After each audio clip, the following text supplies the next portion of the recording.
ደስ የሚል ዜና አለ።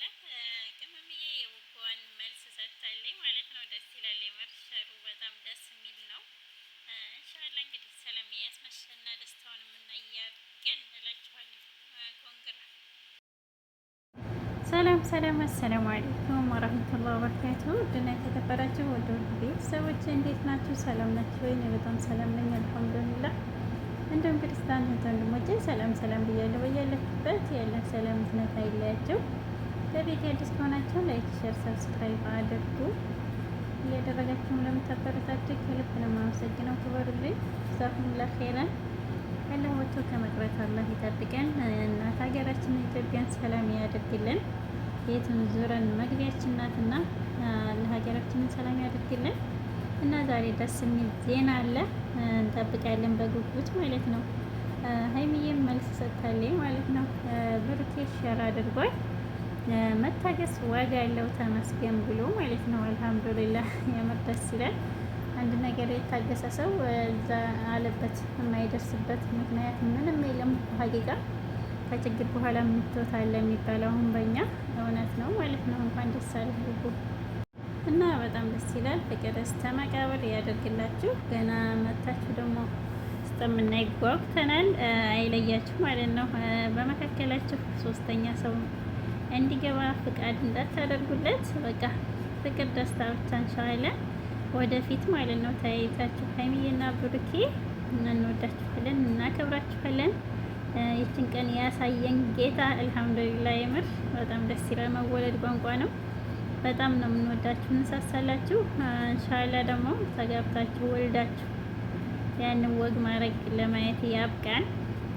ሀያት ጤና ሰጥቶ ማለት ነው እንሻላ። እና በጣም ደስ ይላል። ይችን ቀን ስላሳየን የምር በጣም ደስ ብሎናል።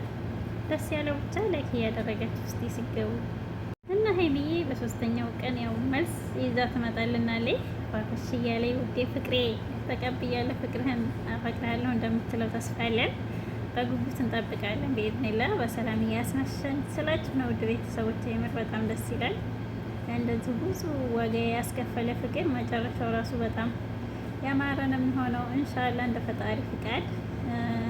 እንደዚህ ዋጋ እናንተን ሲያስከፍል ፍቅር ደስ ይላል። የምር ዝም ብሎ የተገኘ እኮ መጨረሻው አያምርም እና በጣም ደስ ይላል። አላህ አይለያችሁ፣ እዛው ድረስ ዘላቂ ፍቅር ያደርግላችሁ። ሀይሚዬና ብሩኬ ብዙ ወደፊት። ቅመምዬም ወደ 350 እየሄደ ነው፣ ብሩኬም ወደ 400። በርቱ እናንተ ብቻ ወደፊት ማለት ነው። እና የሀይሚና የብሩኬን ሰርግ ደግሞ እያሳየን እያላችሁ ማለት ነው የምትመኙ ላይክ እያደረጋችሁ እንኳን ደስ አላችሁ። በድጋሚ ኮንግራ ብለናል። የምር በጣም ደስ ይላል። የዚህን ያክል ነበር ያስጨነቀው የእሳቸው ፍቅር አንድ መሆን ማለት ነው። እና በጣም ደስ ይላል። አመት ዕለት ነው ይባላል ለሰው ልጅ ጤና ፍቅር ካለ 2 አመት በላይ ጠብቆ ፍቅራቸው ፍሬ አፍርቷል ማለት ነው። የታፈነ ፍቅር ፈነዳ ነው የምላችሁ። ደስ ይላል ይመር እና በጣም ደስ ብሎናል። ስለ እናንተ ፍቅር ደስታን ያቅርብላችሁ፣ ክፉን ነገር አድርጎ አላህ ምቀኛን የያዝላችሁ። የምር ሁልጊዜ ሰላም ፍቅር ሆኖልን። ለቤት አዲስ ከሆናችሁ በድጋሚ ላይክ፣ ሼር፣ ሰብስክራይብ እያደረጋችሁ እስኪ አበረታችሁ እኔንም ማለት ነው ኢንሻአላህ። እና አረፋም እየደረሰ ነው የኛ ሁለተኛው ኢዳችን ማለት ነው የሙስሊሞች።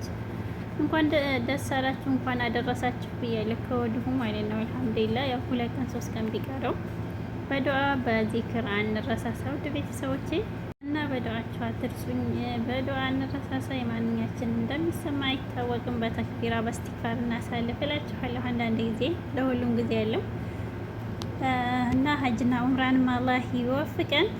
ያልደረሰን ያላየ ነው ማለት ነው። በእይታ ገና እንዴት እንደሚያስለቅስ ደስ እንደሚል እና ያ ረቢ የከሪም የልባችን ሀጃ ብዙ ነው። ሀቂቃ ብዙ ሀሳብ ህልም አለን። በተለይ የመዳም ቅመሞች አላህ ሱብሃነሁ ወተዓላ ሁላችንን ህልም ያሳካልን ኢንሻአላህ። ጤና አፊያ ይስጠን። ከሁሉም በላይ ጤና ካለ ማያልፍ ነገር የለም ወላሂ። ገንዘብም ሆነ ምንም በራሴ ስራ እየሆነ ሁሉም ነገር ይመለሳል። እናንተ ደህና ከሆናችሁ እና ለሁሉም ነገር ችግር የማይወጣ ነገር የለም። ሶብር ትዕግስት አድርጉ ነው ብላችሁ ቤተሰብ አንድ ሙስሊም በአንድ ሙስሊም ላይ 6 ሐቅ አለው አሉ። የመጀመሪያው ረዱ ሰላሚ ሰላምታን መመለስ ነው። ሰላም አለይኩም ስትባል ወአለይኩም ሰላም በል። አንዳንዱ ራሱን ላይ ያሳድግና ደረቱን ያሳብጥና በቃ ልቡን ላይ አድርሶ የኛ ጀማ አይደለም፣ እኛ ሰፈር አይደለም፣ እኛ ቀበሌ አይደለም። በእስላም እንደዚህ የለም። ሙስሊም አሰላሙ አለይኩም ካለ ወአለይኩም ሰላም ማለት ግዴታ አለብህ፣ ልትመልስ ይገባል። ሌላኛው ደግሞ አለ ሰላም አለይኩም ሲባል ከሆኑ ሰዎች ጋር ከሆነ ያፍርና ሃይ ፒስ ነው ሰላም ነው ይላል። ላኢላሃ ኢላላህ አሰላሙ አለይኩም እየተባልክ እንደዚህ ትላለህ። ይሄ እኮ የጀነት ሰላምታ ነው፣ ከአላህ በኩል የመጣ እኮ ነው። አሰላሙ አለይኩም ስትል 10 ሐሰና አለ። ወራህመቱላህ ከጨመርክ 20 ይሆናል። ወበረካቱ ከጨመርክ 30 ይሆናል። ሱብሃንአላህ በቀን 20 ወንድሞችን አሰላሙ አለይኩም ወራህመቱላሂ ወበረካቱ ስትል አስበው ስንት አለ? ነጋዴዎች 20 ሲባዛ በ30 ስንት? 600 ሪያል ይሰጣል። እሺ ሪያል አነሰ ዶላር ይሰጣል ቢባል ለሰላምታው እንገዳደላለን አይደል? አላህ ዘንድ ግን ከዚህ የተሻለ ነው። ሐሰናት ነው፣ ትልቅ ምንዳ ነው። የመጀመሪያው ሰላምታን ማቅረብ ነው። ሁለተኛው ወኢያደቱል መሪድ በሽተኛን መጠየቅ ነው። የታመመን መጠየቅ ትልቅ ደረጃ አለው። ጠዋት ገብተህ ከጠየቅከው እስኪመሽ ድረስ 70,000 መላእክት ላንተ ዱዓ ያደርግልሃል። ማታ ከጠየቅከው እስኪነጋ ድረስ 70,000 መላእክት ዱዓ ያደርግልሃል። አላሁ አክበር። ደረጃው ወትባኡል ጀናኢዝ የሞተው እንደሆነ ጀናዛውን ልትሸኝ ልትከተል ይገባል። ጀናዛ ላይ ስትሰግድ አንድ ትልቅ ተራራ የሚያክል ምንዳ አለ አሉ። ከቀበርከው ደግሞ የሁለት ትላልቅ ተራራ ልክ ጀበል ኡሁድን እንደሚያክል ትላልቅ ተራራ ምንዳ አለ አሉ ነብዩ ሰለላሁ ዐለይሂ ወሰለም። ሶስተኛው ወኢጃበቱ ዳዕዋ ጥሪ ከጠራ ጥሪውን ተቀበለ ልትል ይገባል። ይሄ ምስኪን ሽሮ ሰርቶ ይጠራኛል እንዳትል፣ አክብሮ ነው የጠራ። ካልተመቸ በስነ ስርዓት መናገር ነው። ሐቢቢ ስላልተመቸኝ ነው በዚህ ቀን ፕሮግራም ይዤ ነው በል እንጂ ምን ያመጣል ብለህ እንዳትንቅ ቀልቡን እንዳሰብር። ጥሪ ከጠራ ጥሪው ምን ነው አሉ ነብዩ ሰለላሁ ዐለይሂ ወሰለም። አምስተኛ ወተሽሚቱ العطيس ያስነጠሰን ሰው ማስደሰት ማለት ሲያስነጥስ አልহামዱሊላህ ሲል የርሐሙከላህ አየ ለአላህ ምስጋና ይገባው ሲል አላህ ይዘንልህ አልከው። የህዲከላህ ወይስሊ ባለህ አላህ ይምራ ልቦናንም ደግሞ ያዝዳል። ሱብሃንአላህ ምን የመሰለ ዱዓ ነው። ስድስተኛው ወይዘስተንሰሐከ ፈንሰሕ ለሁ ምከረኝ ካለ ምከረው። ስትመክረው በሰው ፊት እንዳትመክረው። ሰው በሰው ፊት አይመከርም። እንዳታዋርደው በአደባባይ እንደው አጠገቡ ይዘህ ብቻውን ጠርተህ ሐቢቢ ይሄ ነገር ጥሩ አይደለም በለው። ኢማሙ ሻፊ ምን ይላሉ? በሰው ፊት የምትመክረኝ ከሆነ መከርከኝ አልልህም አዋረድከኝ ነው ብለዋል። ሌላው አንድነት የሚያጠናክር ውዴታችን፣ ግንኙነታችን፣ አንድነታችንን ለጥቅም እንዳናደርግ፣ ለዘር እንዳናደርግ፣ ለስልጣን እንዳናደርግ ለአላህ ብቻ እናድርግ። ለየውመል ቂያማ ፀሐይ ስንዝር ቀርባ ሰዎች